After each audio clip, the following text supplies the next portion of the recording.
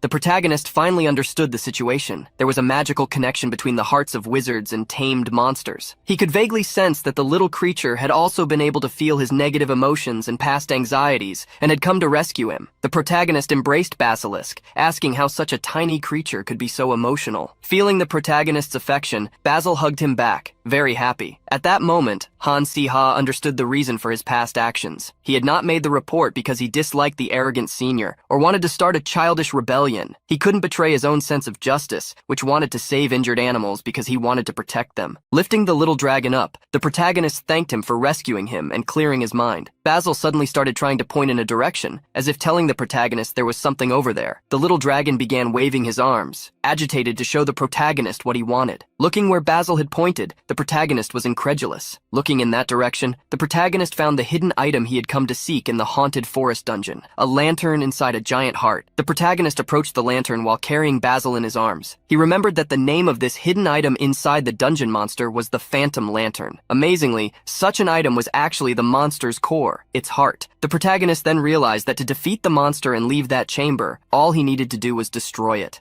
The protagonist asked Basil to help him again. The small dragon enveloped itself in flames, preparing its attack. The protagonist also got ready, conjuring several arrows. The two then combined their attacks. The protagonist cast the triple arrow spell while the little dragon unleashed its breath of fire. The attack quickly hit the target, destroying the monster's heart. The phantom lantern floated toward the protagonist, who grabbed it without hesitation. Confident, he cursed the monster, calling it a bastard, thus ending the film of his past. The protagonist smiled as he looked at the lantern. He knew that, despite everything, he hadn't changed his convictions, neither in the past nor now. When the protagonist left the chamber, Adela looked worried. She mentioned that Solia had left a long time ago, and both were restless since he had been inside the boss monster for so long. One was also excited, asking the protagonist if he had really defeated the boss monster. The protagonist confirmed, showing something. Above his hand, an illusory window appeared, informing them that they had successfully conquered the haunted forest. Upon seeing this, one became even more excited. Solia looked at the item in the protagonist's hand and asked if that was the secret item. One also examined the lantern, revealing that at first he thought Han Si-ha was just bluffing, since normally the chance of finding a hidden item in a dungeon was extremely low. Solia then brought her hand to her chin, commenting that something was strange. She noted that they had thought they could withstand the boss's mental attack, but in reality they couldn't. Han Si-ha was there to confirm it, as he had seen the Void Chamber. Hearing this, one was surprised, as this didn't seem like a typical ability of a grade B dungeon boss. One placed his hand close to the lantern and stated that many things were strange now that he started to think about it. He revealed that he felt much more magical power coming from the lantern than a hidden item would normally have. One's words aligned with the protagonist's thoughts. At that moment, he remembered something and asked the others where Yoon Ha-yul and Usher Barton were. Solia realized that she had forgotten about them too, while Wan was alarmed since the two had been with them just a moment ago. At that moment, some voices echoed behind the protagonist's group, saying that the two they were looking for were there with them. The group turned and came face to face with a hooded group. Ha-yul and Usher had been captured and were trapped in giant vines. The leader of the group of kidnappers was irritated, stating that if the annoying theology duo hadn't interfered to save them, they would have only knocked the two out. But their actions had enraged him. A hooded person beside the leader asked a question, wondering if this didn't actually mean that there would be more sacrifices. The protagonist became alert upon hearing the word sacrifices, and then understood what was happening. Around this time, the group necromancy project should also be starting. The demonic necromancy project. The leader of the group in front of them was Seymour Parker, the head of the second-year necromancy students. The young man removed his hood, revealing his face, and stated that he had originally planned to capture the protagonist's group after they had been drained by the boss monster. But seeing how things were unfolding, he would have to deal with them personally. Before doing anything, Seymour called out to Han Si-ha. Pointing to a few people, he said, "You were quite close to them in the first year, weren't you? Even though you're now enjoying yourself with the magic students, we all know the truth in your heart. So, I'll give you the chance to prove your true feelings. Hand over the group behind you." The group from the magic department working alongside the protagonist was scared, while Seymour Parker was confident that the protagonist would hand them over and come to him. Faced with such a situation, the protagonist smiled defiantly, internally calling the man crazy and thinking that if this was how he wanted to do things, he was ready to handle it. Seymour wanted the protagonist to join him, as this would practically guarantee the success of their project. He revealed that most of the preparations had already been completed, and they only needed to meet the remaining conditions. The protagonist grew curious and asked what Seymour was planning. Seymour then revealed that he needed his help, as the necromancy department had been lacking people since Han Si-ha had transferred to the magic department. The protagonist made a guess that shocked the magic department group. He asked if Seymour's project was related to demon summoning. Adela was the most surprised to hear about demon summoning. Preparing such dark magic within the academy was going too far, even for necromancy students. While watching the protagonist talk to Seymour, Adela recalled that up until their first year, Han Si-ha had been in the same group as Seymour Parker. Adela felt as though her stomach had been punched. She didn't want to believe that Han Si-ha was still associating with necromancers, even after joining the magic department, and wondered if the time Han Si-ha defeated the dark mage within the baobab tree was just to make them let their guard down. Adela desperately hoped Han Si-ha would prove her thoughts wrong. However, Adela clearly heard Han Si-ha's words. Summoning using magic, huh? The conditions would be quite restrictive, but it's not impossible. So, should I help? Seymour was thrilled to hear the protagonist's words, as he had always believed Han Si-ha was on their side. The protagonist then listed some ingredients: pig's blood, a bundle of straw, ogre scales, the root of a demonic tree, and we need a suitable vessel. Hearing the recipe, Seymour revealed that he had already prepared everything and was only there to get the vessel. Adela was terrified by how naturally the conversation flowed between the two. She then questioned them about what they meant by the vessel. Seymour looked at Adela with disdain, stating that a low-level mage should at least know what they were talking about. He gave a wicked smile and revealed that for a demon summoning, the possession ability of a demon was absolutely necessary. Seymour asked if Adela really thought they had set up the dungeon just to capture them. Contrary to Adela's expectations, he stated that the stronger the mage, the better they would be as a vessel for a summoning. Seymour then looked towards Solia, saying it would be even better if the vessel had a sacred lineage. Han Si-ha praised Seymour for his choice, as his group possessed the perfect vessel. Seymour smiled at the compliment, commenting that he had already expected to communicate well with Han Si-ha. He then extended his hand to shake the protagonists, stating that they should work together again. However, the moment Han Si-ha shook Seymour's hand, he cast a spell, Electrify. Lightning surged from the protagonist's hand, striking Seymour and electrocuting him. Seymour fell to the ground on his backside, startled. His body was still trembling from the shock he had received, and he asked Han Si-ha what the hell he was doing. The protagonist gave Seymour a dark look. Did you really think I would work with you? Because of you, I almost got caught before. Your plan was good, but you forgot a few things. First, you trusted me too much. Second, you underestimated yourself too much. As he spoke, the protagonist gave Seymour a look of disdain and drew his wand. Seymour slowly got up, asking the protagonist if he dared to betray him. Dark magic began to flow from Seymour, who asked Han Si-ha if he was now going against them because he had been assigned to the magic department. Seymour was furious with the protagonist and attacked him with black magic. He now wanted to turn Han Si-ha into a sacrifice. Seymour's attack exploded swiftly at the protagonist, who hastily defended himself from the magic that reached him so quickly, but still sent him flying. Adela ran towards the protagonist, asking if he was okay. Seeing that Han Si-ha was unharmed, she felt relieved. The protagonist was touched by Adela, who, despite having trained with him for such a short time, immediately ran to check if he was all right. The protagonist smiled and asked why she was worried. Adela didn't want to admit that she was concerned about him, and replied that she was only worried he was truly thinking of deviating towards dark magic again. Adela gave an ironic smile and stated that if Han Si-ha really was joining dark magic, she would strike him down on the spot. The protagonist smiled, relieved that Adela wasn't against him. Beside the protagonist, Adela commented that the Electrify spell hadn't made Seymour faint, which meant he must be quite strong. The protagonist agreed with her, as he knew that people usually fainted after being hit by the Electrify spell. But this also showed why Seymour Parker was the main villain. Seymour Parker was a character who had grown to rival the protagonist of the original story, which is why Han Si-ha knew he had to give his best. The protagonist then asked Adela for her help. He wanted her and Solia to take care of the other necromancers who were with Seymour, as it was clear that Seymour was now targeting him. Adela hurriedly ran to join Solia, accepting the protagonist's command. Seymour quickly used another dark magic spell to attack the protagonist, who defended himself by creating a small shield to block the blow. However, Seymour's attack was powerful enough to create cracks in the protagonist's shield. Han Si-ha cursed Seymour, wondering why he was so strong even without having reached his full potential, realizing the difference between the two.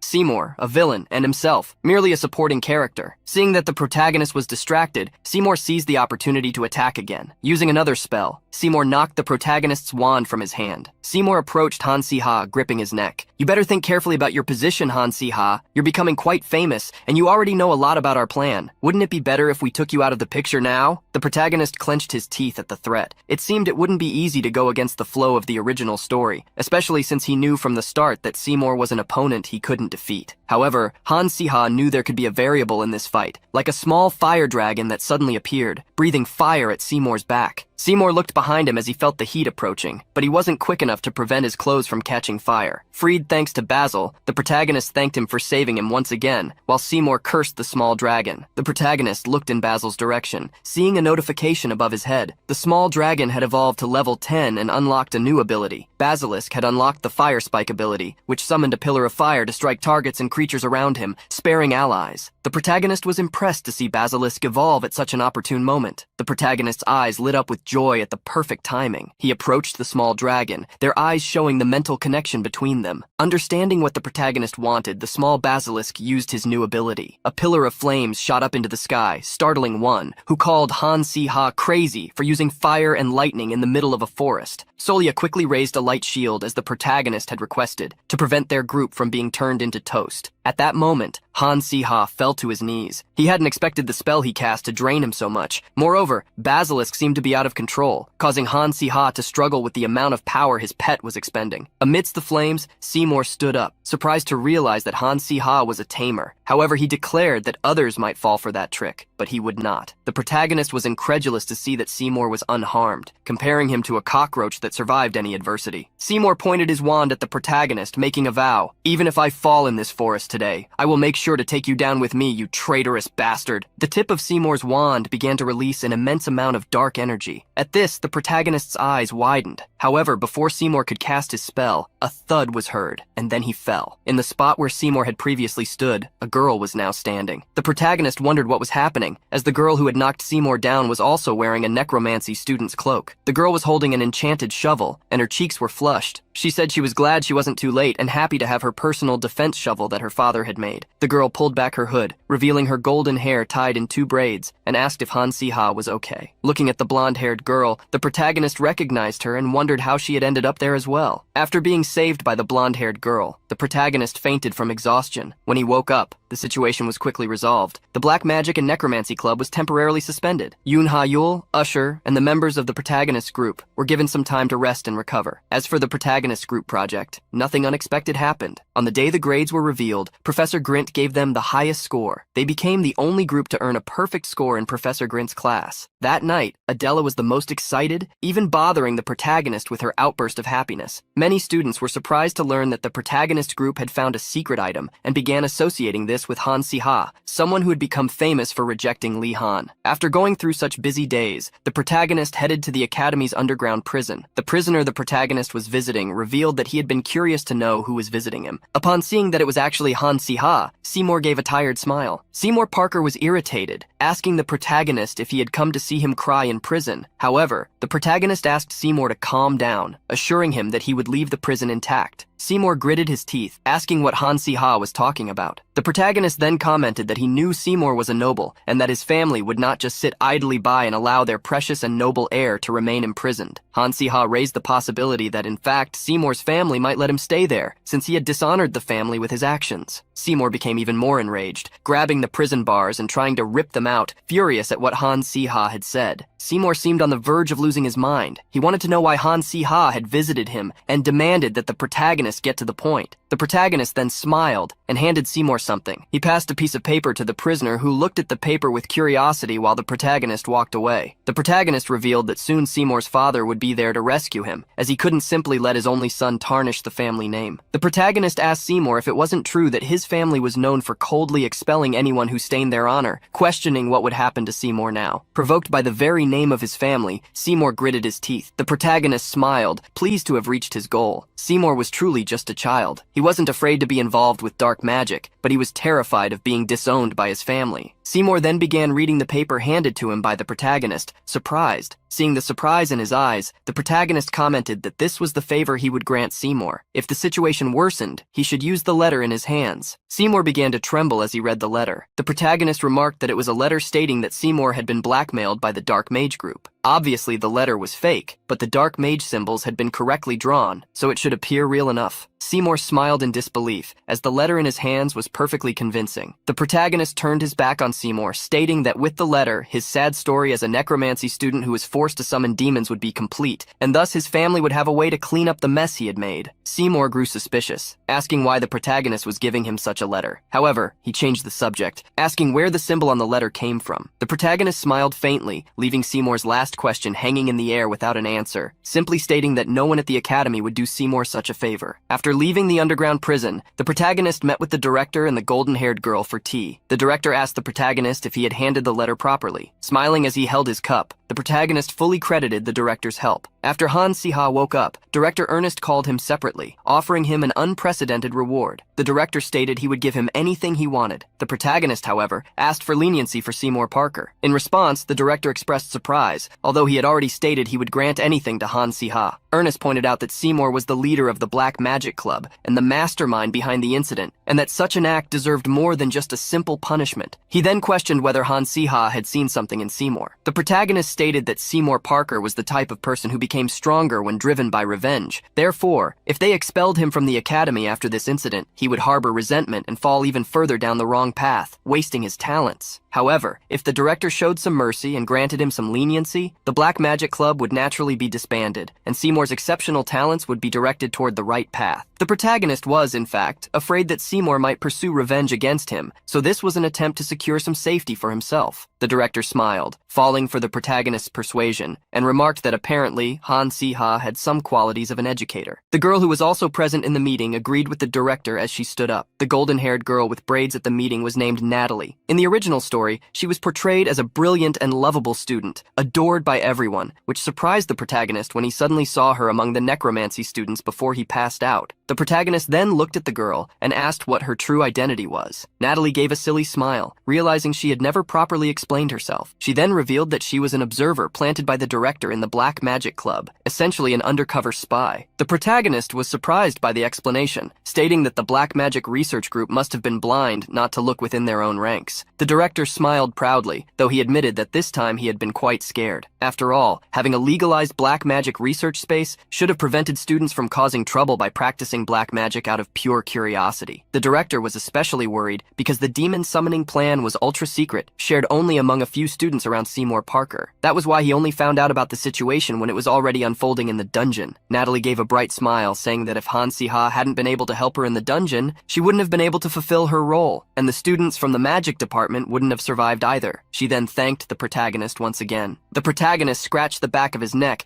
feeling embarrassed, and said that he had just done everything to save himself. At that moment, the director seized on the opening given by Natalie to make a proposal to the protagonist. The protagonist had a bad feeling when he heard that the director wanted to make him an offer. With a smile, the director stated that he wanted Han Si-ha to represent Ardell Academy in the International Magical Research Society. Upon hearing the proposal, the protagonist's fears were confirmed. Frightened, the protagonist tried to dodge, claiming that it would be impossible for him, and suggesting that it would be more appropriate to send one of the top-performing students in his place. The director began to laugh, saying that he had thought the same thing at first, but had changed his mind. This was because there were reports that Han Si-ha had made significant contributions recently in practical magic classes, which was why Professor Grint had rewarded him with additional points. Thus, the director shocked the protagonist by stating that currently, he was ranked among the top 3 students in the academy, just behind Li Han and Adela. The protagonist was so surprised that his jaw dropped, to the point where an apple could have been placed in his mouth. With this same expression, he left the meeting with the director and headed toward his dormitory, leaving everyone he passed by curious about what was going on, including Juan and Basil. In the end, when he arrived at the dormitory, Han Si-ha let out a nervous scream. The protagonist was banging his hands against the wall, wanting to bang his own head as well. Juan watched the protagonist, alongside Basil, commenting to the small dragon that his master had finally gone crazy. The reason for the protagonist's desperation was his rise in the rankings, which had placed him in the spotlight. He blamed the damn second-year students for not studying. After calming down, and almost knocking down the wall, the protagonist explained the situation to Juan. The young man sighed upon learning that all the commotion made by Han Si-ha was just because he had been placed in the competition this time. The protagonist revealed that he wasn't expecting to be in 3rd place, frustrated by all the things happening. Juan ironically commented on how unlucky Han Si-ha was, saying that Solia, who had held 3rd place for so long, would be envious to hear this. Juan decided not to tell Solia about it, and advised Han Si-ha to cheer up and open the personal reward for clearing the dungeon. The protagonist finally remembered the reward. He had been so busy running around after they returned that he hadn't had time to open it. The chest he was holding was an individual reward item for clearing the dungeon, something separate from the hidden item. Han Si-ha felt relieved to at least enjoy the excitement of a gacha in such a dark world. He remembered how the others had received decent artifacts and wondered what he would get. After so much suffering, he hoped to receive at least a high-level item. Opening the small chest, a light shone inside. The protagonist mentally begged for it to be a good item behind the light. Juan and Basilisk approached, eager to see what reward the protagonist would receive. After the light faded, a white egg with blue spots appeared. The protagonist received a notification. He had received a Terra egg, grade A. Terra was a legendary creature, and the egg had a 100% chance of success for its hatching. The protagonist wondered what a Terra was, then discovered that, like Basilisk, it was another reptilian monster. One started laughing, especially upon hearing that the Terra monster was being called a legendary creature, teasing the protagonist by calling him a tamer blessed by the heavens. Being mocked by one, the protagonist shouted at him to shut up, a scream that echoed throughout the dormitory. The Magical Research Conference would be hosted in the Seinen Empire. It was a big event where lectures from the Magician Society and various exhibitions took place over 3 days. It was a place of intellectual unity, where talented magicians from different countries gathered to share their knowledge. There were also inter-school competitions, where the pride of national battle strength in schools was at stake. Just thinking about this meeting, the protagonist already felt exhausted, feeling completely drained. Adela, who was with the protagonist, commented that the topic for the second-year students this time would be herbology, and asked if he knew anything about the subject. The protagonist responded to Adela with another question, asking her if she truly thought he knew anything about it. Hearing the protagonist's response, Adela commented on how bad that was. She then remembered what the director had said that morning. He had mentioned that, since it was their first year at the conference, it would be a good experience. However, with a heavy expression, the director had added that it would be better if they brought back a prize, but they shouldn't feel pressured to do so. Li Han, who was also with them, stated that if they familiarized themselves with the subject, they'd be fine. He then grabbed a herbology book, reminding them that they had had classes on the subject in their first year. With a bright smile, he invited the others to study the content of the book before they reached the event venue. The protagonist was surprised by the situation, and by how much Li Han wanted to be the model student. He asked how long Li Han had been holding on to that book. Meanwhile, Adela tried to escape, using the excuse that she was going to grab some drinks. The protagonist grabbed the book from Li Han, irritated that Adela had run off and left him alone there with Li Han. At that moment, Li Han called the protagonist, commenting on something that had happened. He said that, on another day, he and one had gone to visit him and ended up seeing a map. The map Li Han was referring to was actually part of some things the protagonist had taken from the necromancer they had defeated inside the baobab tree. Li Han asked if the protagonist still had the map with him, and the protagonist confirmed that he did, as it could be dangerous to leave it behind in the dorm. At the time Li Han saw the map, his face went pale. The reason was the same why Han Si-ha was participating in this bothersome event, even though he preferred to avoid it. The map was connected to the cube. Although the Ardell Empire was overwhelmingly dominated by white mages, there were some reasons why the necromancers of the Slacademy caused so many incidents. This was because they were gathering ancient artifacts called cubes, which were scattered around the world, and using them to turn the situation in their favor. The cube was a massive magical amplifier, created by the condensation of dark energy. It was a dangerous object that could turn even a mediocre mage into a powerful sorcerer. This explained why the cube was the central element of the original work the protagonist transmigrated into. In the story, the necromancers had secretly built a massive tower, successfully gathering all the cubes, and used the tower as an amplifier to cast limitless magic with the cubes across the world. However, fortunately, the main characters managed to destroy the tower and steal the cubes before such a thing could happen. However, Han Si-ha remembered how many secondary and even main characters had perished in the process throughout the story. For this reason, such a work was notorious for being brutal and hopeless. The reason the protagonist was going to the event was precisely because the place where the cube first appeared was in the Seinen Empire. As soon as the three arrived in the Seinen Empire, they headed straight to the conference hall. There, they would attend herbology classes and other subjects as well. There would also be various activities, some of which would spark rivalries, and their time would be occupied in a hectic manner. 2 days later, the protagonist was heading to bed, anticipating the competition that would take place the following day. Lying down with Basilisco by his side, the protagonist remembered how the director had said it would be good to win a reward. But to be honest, the protagonist was terrible at herbology. Still, he decided to let things happen as they should, choosing to rest for now. However, before the protagonist could fall asleep, he felt as if someone were watching him. He looked to the side and, in the dark, realized it was a man. Li Han smiled from the other side of the window, impressed that Han Si-ha had noticed him. The protagonist stood up angrily, asking how he couldn't notice Li Han like that, after all the noise he had made. The protagonist opened the window for Li Han to enter, asking why he was sneaking through the window when there was a door available for him. Li Han apologized, explaining that he had intended to contact Han Si-ha silently, but there was someone in the hallway. The protagonist was curious about why someone was in the hallway so late. Li Han explained that someone named Casper was in the hallway. The protagonist was surprised, as he recognized the name mentioned by Li Han. Casper was a reconnaissance mage who had been using an invisibility cloak. The protagonist questioned why someone like Casper would be there, as that wasn't something a regular conference participant would do. Li Han denied knowing any details, but said that this wasn't the main reason for visiting Han Si-ha's room. He revealed that in fact he had a favor to ask. Lee Han wanted Han Si-ha to hand over the map the protagonist had. Before Lee Han could explain further, the protagonist asked if it was about the cube. Lee Han was surprised that Han Si-ha knew about the cube, but the protagonist decided to pretend he didn't know, claiming that the map actually mentioned something about a cube. With the protagonist's response, Lee Han fell silent. Han Si-ha knew that Lee Han had known about the cube from the start. This was because long ago, Lee Han's parents had managed to seal the power of a cube. However, they had died because the necromancers tried to stop them. As soon as Lee Han had seen the map, he had probably realized that the necromancers were moving again, and had calculated the impact of the immense power the cube would have on the world. Thus, the protagonist of the original story, Lee Han, had finally made his decision to follow in his parents' footsteps, find the cubes, and protect the world on his own. Lee Han commented that the next day would be the last day of the convention, and that the map indicated that the cube would emerge somewhere nearby. Lee Han wanted to find the cube before leaving, so he asked Han Si-ha to give him the map. However, the protagonist refused. Lee Han was surprised by Han Si-ha's response. He tried to convince him, stating that he wasn't planning to do anything evil with the map. The protagonist crossed his arms. He said he understood Lee Han's reason, but still couldn't hand over the map. There was a reason for the protagonist's refusal. The first cube was destined to be stolen by the necromancers. Han Si-ha still vividly remembered, even through the text he had read, how Lee Han had deeply regretted and wept in agony. Therefore, if they lost the cube there, the difficulty of the story would increase exponentially. This time, Han Si-ha wanted the protagonist of the story to do things his way. Han Si-ha smiled, stating that he couldn't hand over the map to Lee Han, but he could accompany him. Looking at Lee Han, the protagonist challenged him, telling him to follow him. Lee Han refused to explain the details, only stating that the cube was a dangerous object and that he didn't want to drag Han Si-ha into this carelessly. The protagonist understood Lee Han's reason, but asked when he had chosen an easy and safe path to follow. He said that, although he didn't know what the cube Lee Han was searching for was, it wouldn't be an obstacle for him. With no other choice, Lee Han finally agreed, which made Han Si-ha excited. However, Lee Han's next words shocked the protagonist, as he revealed that he wanted to win the competition the next day. Lee Han kept a neutral expression and stated that, before they left, there was something they needed to do. The next day, the protagonist and the other two went to the room as usual. He quietly observed Lee Han's expression, which seemed a bit depressed. The night before, Lee Han had mentioned something they absolutely needed to do. Lee Han wanted, after winning the tournament, to break into the Department of Magic and steal the cube. The protagonist was surprised that Lee Han mentioned the Department of Magic. Lee Han then explained that the map showed the cube was located on the 3rd underground floor of the Department of Magic. Apparently, infiltrating the place wouldn't be easy, as the security was tight and access was strictly controlled. Hearing Lee Han's explanation, the protagonist commented that it would be quite difficult, but Lee Han said there was a way. He explained that they needed to win the tournament. He had heard that the winner would not only receive a cash prize, but also the chance to tour the Department of Magic. However, the underground floor of the Department of Magic would not be shown, as it was restricted to staff only. The protagonist understood what Lee Han wanted to do: take advantage of the opportunity to sneak into the department's underground floor. Then the protagonist had an idea, and made a suggestion to Lee Han. He proposed taking Adela with them. Objectively speaking, if we're going to sneak in to get the cube, just the two of us won't be enough, but with 3 of us, we'll have a chance. Since the tournament is team-based and the tour of the Department of Magic is for 3 people, it wouldn't be hard to keep this from Adela, right? Lee Han agreed with the protagonist, but thought it would be dangerous, and wondered if Adela would agree to go with them. The protagonist reassured him, saying that when it came to Adela, she would be more than happy to go after some dark mages. As time passed, the day of the tournament finally arrived, and the protagonist began to face the reality of the situation. He had counted on bringing Adela with him, but there was a problem. He knew nothing about herbalism. However, there was nothing he could do but try. In the competition room, many students were talking about the professor, some of whom never imagined they would see him in person, as he was the absolute authority in herbalism, Professor Bruce Miller. The professor, who wore a monocle, greeted everyone upon arrival, introducing himself and introducing the subject. Not all magic is harmful to others. There is also magic that can save people. This is the essence of herbalism. Leaving the dull topic aside, the professor began to speak about the tournament the students were eager to participate in. The tournament is very simple. From now on, based on your knowledge, you need to create something that has never existed before. A new potion. If you can get a perfect score from all the judges, you win. The rules are simple. As soon as Professor Bruce revealed the rules, a buzz spread among the students. The reason? All the judges were extremely skilled mages, and the students wondered how they could possibly create a potion that would impress them. For the past 2 days, during every every free moment. The protagonist had been instructed to gather new ingredients for a potion. He had expected something like this to happen, but the task was much broader than he had imagined. However, Han Si-ha knew that winning the tournament was the only way to get closer to the cube. He stretched in his chair, realizing that there was no choice. He would have to think carefully. Although he tried to convince Adela, she was surprised to discover that the protagonist had dropped out of herbalism classes. The protagonist barely knew the content of the book Li Han had shown him on the train. She wanted to know how he and Li Han planned to get a perfect score from the demanding professors. The protagonist gave a crooked smile, avoiding the question, but he already had an answer. The professors who tasted the potion made by the Ardell Academy team were extremely impressed. Bruce Miller felt a mythical sensation and a strong creative urgency growing within him. Another professor called the potion incredible, describing it as a buff potion that made her feel an irresistible urge to create something in that moment. Another professor felt slightly drunk, but also experienced a very pleasant sensation, as if his inner child had come to life. As the mood improved, the professors' ideas flowed freely. They felt that their primary magic was being activated more powerfully. The name of the potion created by the Ardell Academy team was Potion of Art. In fact, the protagonist had added a little alcohol to the potion. Of course, it wasn't real alcohol, but a small amount of herbs used in the Seinen Empire to give it a special aroma. The potion was impractical, yet unique, transforming the elemental magic of anyone who drank it into something artistic. The protagonist explained that the potion had been elevated into a grand spectacle, full of creativity. A battle potion transformed into something else, a rebellious act in a way. The professors were excited, impressed by the protagonist's words. As a result, the group gained access to the Department of Magic after winning the herbalism tournament. Professor Bruce, who had been guiding the group, stated that it had been a long time since he had been so impressed by potions created by students. He said it was a pleasure to witness the sparkling ingenuity of the young. With the grand prize of a one-day visit to the Department of Magic, the Ardell Academy group would be able to expand their knowledge even further. The three of them then followed Professor Bruce, who continued with the tour of the building. He showed them the Civil Affairs office, where professors helped with academic admissions and the registration of certificates for mages. The places Bruce was showing were so boring that even Li Han, usually composed, and the always cheerful Adela were visibly disheartened. The protagonist quickly asked them to show a bit more enthusiasm, even though the tour was tedious. The professor didn't notice the group's frustration and guided them to the break room and the training room. Realizing they couldn't waste any more time there, the protagonist caught the professor's attention. With an awkward smile, he tried to compliment the tour, but asked for a break as they were tired. Professor Bruce, understanding that it made sense for the students to be tired since the department building was enormous, agreed. Conveniently, a teacher called for him asking for help. When he saw the teacher calling him, Bruce asked the group to rest for a bit while waiting. The three exchanged glances as they were left alone, and in the next instant, they ran in the direction they needed to go. Adela asked the others if they had located the door to the underground, and Li Han confirmed they had. Moving ahead, Li Han urged them to hurry, as they didn't know when the guards might appear. They only had one chance. Whether they were caught or not, they needed to find the cube and take it away. Moving quickly, they reached the third underground level. The protagonist sighed, surprised they had made it to the underground without being caught. Li Han, ahead of them, called for them to come closer. Li Han then handed a teleportation scroll to Adela and Han Si-ha. He explained that most of the guards were concentrated on the fourth underground level, where the main vault was located. Adela, seeing there were only 2 scrolls, asked about Li Han. He then explained that getting 2 scrolls was the best he could do. He had tried to get more, but they were extremely rare and expensive. Since Han Si-ha was there because of him, and Adela was there despite not knowing much about the cube, just to stop the dark mages, Li Han thought it was right to give the teleportation scrolls to the 2 of them. He knew they wouldn't have any problems if they weren't caught. So, seeing something shining ahead, he followed toward it. Adela hurried to catch up with him, while the protagonist wondered when Li Han had managed to get those scrolls. The 3 of them then moved down a corridor toward a glowing area. Adela asked if what was ahead of them was the vault, and Li Han called them to come closer and take a better look. However, suddenly, without realizing it, Li Han stepped on a wire. The wire was the trigger for an alarm. Red lights began to flash in the corridor, and a loud siren sound echoed. Li Han couldn't believe there was an alarm so close to the vault. Adela became worried, wondering if they should leave quickly since they didn't know if the cube was really in the vault ahead. However, the protagonist was confident the cube was there. Adela asked him how he could be so sure there was a cube. In response, the protagonist smiled and said it was impossible for him not to know. The reason for his confidence was that he was now looking at a screen in front of him, a screen that announced the beginning of the second main episode, the episode of the first cube. He would need to recover the first sealed cube from the underground vault within 24 hours, or it would be the end for him.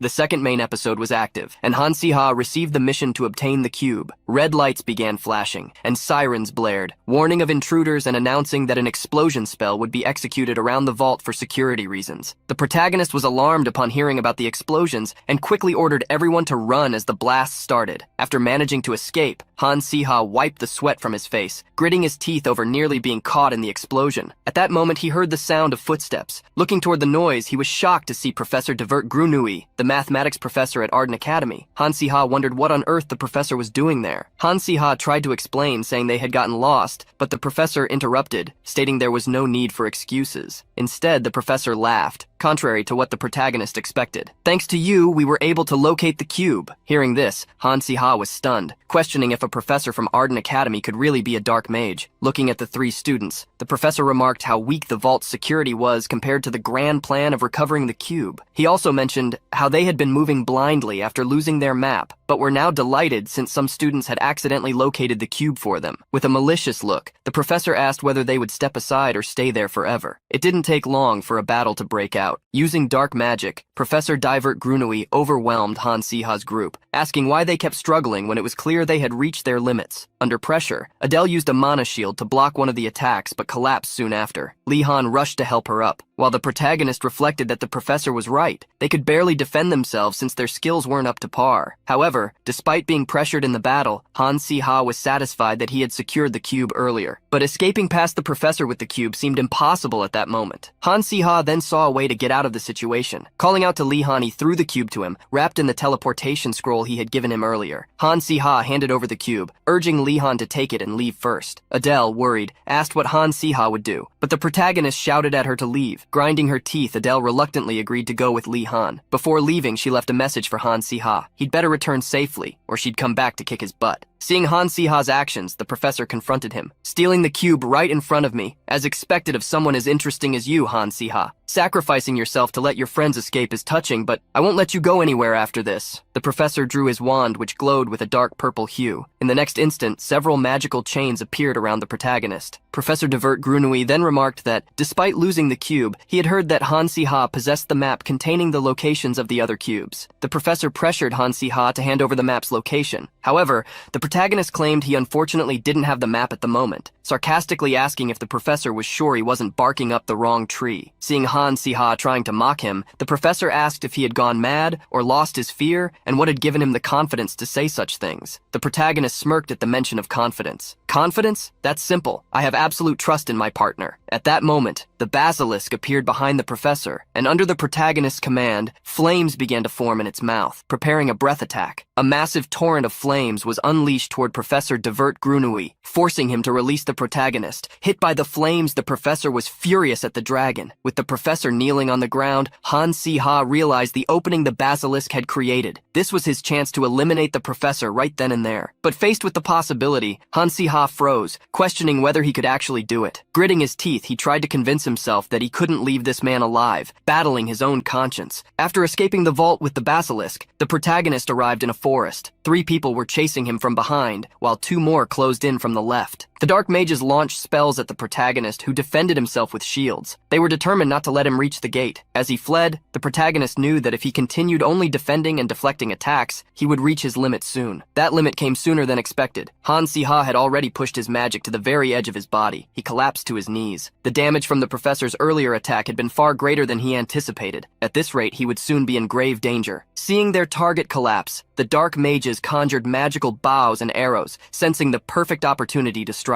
An arrow flew toward the protagonist, who couldn't move in time, but another being could. The basilisk stepped in front of the arrow in a desperate act. The protagonist's eyes went blank as red stained his vision. Even injured, the basilisk didn't falter. It unleashed a fiery breath, attempting to ignite the area. The mages panicked in the face of the dragon's unexpected attack. Flames quickly engulfed that part of the forest. Holding the basilisk in his arms, the protagonist began running again, gritting his teeth as he saw the small dragon endangered because of him. Suddenly, a voice called out to the protagonist. Looking to the side, Han Si-ha noticed Adele's presence behind a bush. At last, the protagonist rejoined the other two who had accompanied him to the vault. Thinking they had finally shaken off the mages, Adele tried to ease the protagonist's worry, saying they were safe now. She sighed, reflecting on how the worst could have happened earlier, and pleaded with Han Si-ha not to act that way again. Placing the basilisk on the ground, the protagonist apologized to her, explaining that it was the only thing he could think of at the time. He then changed the subject to something more pressing. The basilisk was in critical condition, having taken an arrow meant for him. Gritting his teeth, the protagonist realized he should have given the small dragon first aid as soon as it was struck, but his focus on escaping had caused him to miss the critical moment. He knew that regardless of whether the basilisk was a dragon, any creature would perish if its heart were pierced. In this moment of desperation, with no hope in sight, fragments of unwanted memories echoed in Han Si-ha's mind. Don't think it's impossible. Just do it. You're insane. His fate is sealed anyway. The only thing you'll accomplish if you try to operate is ruining your reputation. These days, when guardians are in trouble, things get complicated. But if there's no hope, you must think of yourself first, boy. Remembering those words and how the basilisk had become so special to him, Han Si-ha resolved to try everything, no matter the cost. The protagonist asked Adele if she had any art elixirs left, requesting one from her. The girl hesitated, questioning what Han Si-ha planned to do, as even Professor Bruce wouldn't be able to save someone so gravely injured. Taking the elixir, Han Si-ha responded confidently that he could. The art elixir explosively enhanced creativity. Drinking it allowed the user to temporarily create something from nothing. The protagonist drank the elixir, hoping that the small possibility he needed would be realized. No matter what happened, he was determined to save the basilisk. Using magic, he conjured a lab coat and a scalpel, announcing that the operation would now begin. The protagonist knelt on the ground, aided by magic to perform the operation. Watching from the side, Adele couldn't comprehend what was happening. She knew red dragons were rare, but that there were plenty of other monsters to tame. She also recognized that this was a situation where Han Si-ha was barely holding himself together, yet he was pushing his magic to its limits to try to save a monster with little chance of survival. Adele wanted to stop Han Si-ha, knowing that if something went wrong, she might lose him too. However, looking into the protagonist's focused eyes, she found herself unable to intervene. At that moment, Han Si-ha announced that he had successfully removed the arrowhead. Adele watched anxiously as he prepared to suture the wound, the final step of the surgery. With the last knots tied, the protagonist sighed in relief. In his previous life, no matter how many times he had done this, dozens or hundreds, just standing in front of an operating room had made his hands tremble, causing him to flee countless times until he could no longer hold a scalpel. But now, the hands that had once trembled moved with confidence. Han Si-ha felt a sense of relief. It seemed like he might actually be able to save the dragon. Placing a towel over the basilisk's belly, the protagonist declared that the operation was complete. Li Han, amazed, remarked that watching Han Si-ha disassemble and reassemble the dragon to bring it back to life was unbelievable. Curious, he asked if the method Han Si-ha used was some kind of magic he had never seen before. Hearing this, the protagonist smiled, denying that it was magic. Adele approached and noted that, even though no healing magic had been used, the basilisk's breathing had normalized, and there was no longer any bleeding. Listening to his classmates' comments, the protagonist realized that treating a monster through surgery must be quite unusual in this world, but he understood their astonishment. A minute ago, the basilisk's condition had been critical. He sighed, acknowledging that without the use of magic and medicine, the operation might have failed. At least he was relieved not to be criticized for the lack of hygiene during the surgery, as would likely have been the case in Korea. Han Si-ha repeated his last words to himself, reminding himself that he wasn't in Korea anymore, that the basilisk wasn't a dog but a dragon, and that he was no longer the same Han Si-ha of the past. All these factors had come together to create a miracle. A notification appeared before the protagonist, stating that the light of healing had been successfully applied, activating the effects of the conditions. A faint light shone over the basilisk's body, aiding in the recovery of the poor dragon, which gave Han Si-ha some relief. Looking at the small dragon, the protagonist pleaded for it to survive. Then he collapsed, leaving everyone deeply worried. After losing consciousness, when Han Si-ha opened his eyes, he found himself staring at a familiar ceiling. He had been unconscious for several days, and was now resting in the infirmary of Ardell Academy. Adele, who was sitting nearby with a concerned expression, told him that the school had assessed the situation and managed the aftermath. However, it was impossible to stop rumors from spreading. News that the top students of Ardell Academy had been attacked had begun circulating, with speculation that the incident might be connected to the recent unrest caused by dark mages. Sitting up in bed, the protagonist speculated that the adults were likely having a hard time cleaning up the mess. However, he thought to himself that it wasn't his concern anymore. After all, he wasn't an adult anymore. Soon after, Li Han visited him and showed him the cube, explaining that many organizations were now searching for it. The Department of Magic, several academies, and, though he wasn't entirely sure, dark mages were likely after it as well. Adele was adamant about not returning the cube, given the hardships they had endured to obtain it. Li Han agreed agreed with her but mentioned that a hearing would soon take place, despite the incident involving the Department of Magic. Hearing this news, the protagonist was surprised. He sighed, knowing that now that the cube was in his hands, he had no intention of letting anyone take it away. A week later, at the hearing held by the Department of Magic, a loud voice echoed so strongly that it could be heard from outside. The man was shouting for severe punishment for the group of students, demanding to know how mere students had dared to infiltrate the Department of Magic's base and steal an item in their possession. The man in question was Lewis Maxwell, a professor in the Department of Magic. Beside him, Professor Bruce was trying to calm him down, asserting that the group of students wasn't the type to commit such an act, and suggesting there must be some misunderstanding. The younger professor frowned and questioned Bruce, asking if shattering vaults into pieces could really be called a misunderstanding. Bruce attempted to explain again that the incident had been caused by a lack of caution and that the students were very young, so a warning should suffice to ensure they didn't repeat their mistakes. Louis turned to face the three young students once more, demanding to know what they had stolen. The protagonist maintained a calm expression. Since all the items stored in the Department of Magic were confidential, no one except the vault's owner would know its contents. In other words, the Department of Magic itself had no knowledge of what had been lost from the vault. Furthermore, Han Si-ha's strategy for the hearing was crystal clear. Without evidence, they would deny everything. "We didn't steal anything, the vault broke accidentally." The professor was outraged by such nonsensical statements.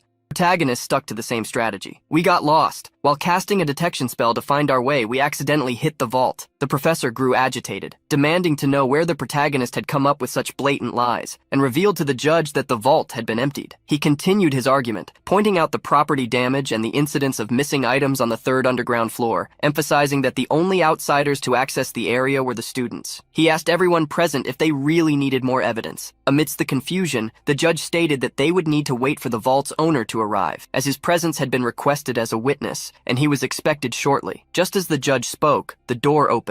Many people were stunned by the identity of the person who entered the courtroom, unable to believe it. None other than Headmaster Ernest himself. As he stepped inside, the headmaster commented that it seemed his students had caused some trouble. Seeing the headmaster, the professor from the Department of Magic demanded to know why he was there, insisting that if his purpose was to defend the students, there was no need, as the matter fell under the Department of Magic's jurisdiction. However, the headmaster went in a completely unexpected direction, declaring that he absolutely needed to be there, because he was the owner of the vault. Han Si-ha remembered reading that Headmaster Ernest was the one who began collecting and sealing the cubes at the Soul Academy. However, he had no idea that the headmaster had stored the cubes in the vault of the Department of Magic. To the surprise of everyone present, the headmaster explained that the students had only gone down to the vault because he had instructed them to. "I had them follow proper procedures to recover the cubes, but it seems they got lost. When they stumbled upon the vault by chance, they rushed to retrieve them. As they are merely children, it's the sort of mistake they often make, Your Honor." Ernest then asked the judge to check the missing items and verify proof of his ownership. The judge reviewed a list, and to Professor Lewis's shock, the headmaster's claims were true. The judge then delivered his conclusion. Since both the evidence and the ownership of the missing items had been clarified, there was no reason to continue the trial. The judge issued his sentence. Han Si-ha, Adele, and Lee Han would face the 7th level penalty of the Department of Magic. They were required to write an apology letter and complete 30 hours of community service. The judge turned to Professor Lewis, who was grinding his teeth in frustration, and asked if he had any objections. If not, the judge would declare the verdict final. Later that day, Han Si-ha met with the headmaster. Ernest said he wouldn't ask any questions, but would instead give them something. The protagonist took the paper the headmaster handed him. Even though he knew what it was, the cube, it seemed Ernest wasn't going to ask them anything. This made Han Si-ha wonder how much the headmaster knew, and how aware he was of the cube's true nature. Han Si-ha unfolded the paper to read it while Ernest provided an explanation. The Ardell Academy's professor of mathematical studies, Divert Grunui, had suddenly disappeared from campus after attending a conference and had not returned since. As Han Si-ha read the paper, the headmaster mentioned that the professor had left that note behind. Ernest looked at the protagonist and, noticing his surprise, asked if he knew anything about the note. The headmaster stated that the academy bore responsibility for failing to uncover Professor Divert's true nature earlier. Thus, he only wanted to ask Han Si-ha one thing, whether the young man had been the one to deal with the professor. The headmaster wanted to know how Han Si-ha had survived. His opponent was a professor, so surely a mere second-year student couldn't have faced him alone and lived to tell the tale.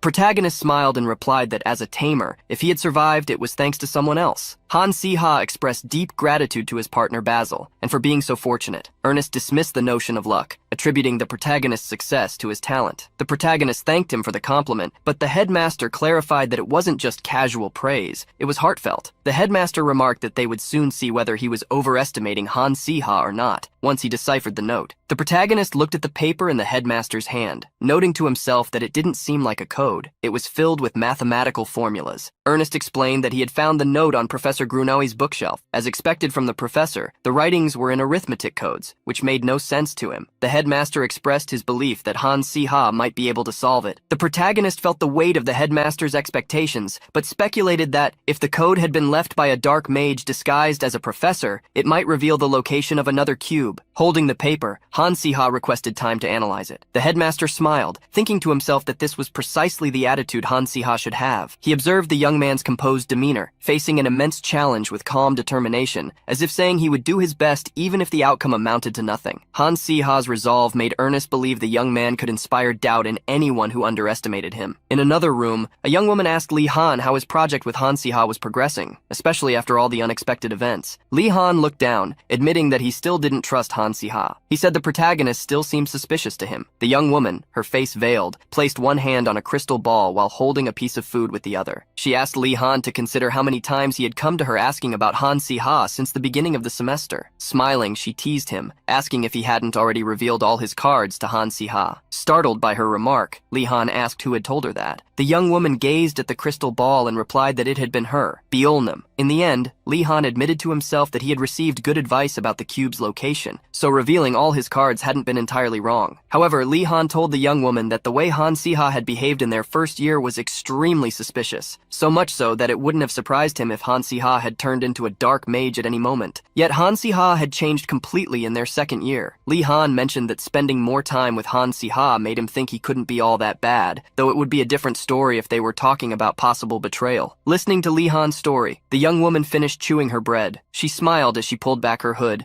revealing herself to be Yoon Ha-yul. She asked Li Han if he wanted her to check whether the prophecy about Han Si-ha remained the same as before. Smiling, she joked that Li Han could have helped her by giving her bread, but that she wouldn't refuse to assist such a handsome guy. After some time, Yoon Ha-yul shared the information Li Han wanted, and concluded by advising him to pay attention to events that would soon unfold on campus. Smiling affectionately, she added that this was her service for him bringing her fresh bread every day. With a mischievous smile, she revealed something Bjolnum had told her. Something very strange was going to happen soon. Elsewhere, Adele sighed. Holding a broom in her hand, she commented on how 30 hours of community cleaning service was no joke. Beside her, Han Si-ha was cleaning an egg and asked if this was really the task. Irritated by the protagonist's response, Adele snapped that he should be cleaning too, instead of scrubbing an egg all day. However, the protagonist insisted on cleaning the egg because he'd heard that if you cleaned an egg all day, it would grow strong and healthy. Suddenly, someone burst into the room, calling for Adele and Han Si-ha. One came running, claiming he had big news. The young man said he had rushed over because he wanted to share the latest hot incident that would turn the academy upside down. The rumor about the monster in the specimen room was back. Adele was startled, asking if it was true. One confirmed that it was definitely true this time because even Lilil had heard about it and reported it to the teachers. Hearing the news, the protagonist recalled some memories from the story. The monster in the specimen room in the basement started with some screams about monsters appearing in the specimen room, like a typical school ghost story. This excited the young students who continued spreading the story. In the end, since there was no evidence to support the tale, it was debunked as a rumor. Li Lil, who had confronted the teachers to tell the story, ended up feeling embarrassed. However, at that moment, the protagonist received the notification for the main episode number 3, The Draco in the Specimen Room. Although the rumors had been suppressed as false stories, Han Si-ha knew the monster was real. The primary ability of a Draco is stealth. If it decided to hide seriously, even the teachers would not be able to find it. Since only some students could see it while others could not, it made sense that the Draco was using this ability. One then stated that Lilil, going to the teacher's room, caused a huge uproar, to the point where some students started doing ridiculous things. Adele was curious about what ridiculous things one was referring to. The young man then said that there was a rumor that the monster was a Draco, which was a ridiculous story. However, if they could capture the monster, its skin and blood could be sold for a large amount of money, and that was why students were forming hunting groups. Holding his egg, the protagonist tried to ridicule these actions, saying it was just a rumor, asking who would be the idiot to believe in such a thing and participate in this theater. Upon entering the classroom, the protagonist became irritated. Apparently, there were more idiots in the school than he had thought. A young young man tried to convince them, saying that if they captured the Draco, they would earn extra credits and might even advance directly to the 3rd year. He was excited, asking if it wouldn't be worth it, questioning if there really was a monster that at least 10 students couldn't defeat. The protagonist put his hand on his chin, mentally calling these students idiots, since a Draco wasn't an easy opponent. At that moment, Solia entered the room. Instantly, the boy named Derek approached her, asking if she wanted to join their hunting group. The protagonist sighed, seeing through Derek's intentions. He didn't believe Solia would do something like join a group hunting invisible monsters because she didn't need money or to improve her grades. However, the girl was honestly thinking about the proposal, furrowing her brow. After a moment of courage, she agreed to participate, which unsettled Han Si-ha. Another student approached Derek, asking him to stop the joke since Solia seemed very confused. He questioned Derek why a child who had grown up so well would want to join a hunting group. However, the girl stated that she was serious, asking them to let her join the group. The protagonist wondered if Solia was crazy, and if this was really happening. The Draco hunting group had also appeared in the original story. Derek and his friends had gathered a bunch of clueless students for a risky adventure. However, back then, Solia hadn't been part of the group. This made Han Si-ha wonder how this episode would end, since, in the original story, the group had never returned. Not even a single person. He wondered if Solia, on her own, could change that fate. In a room illuminated by the sunset light coming through the window,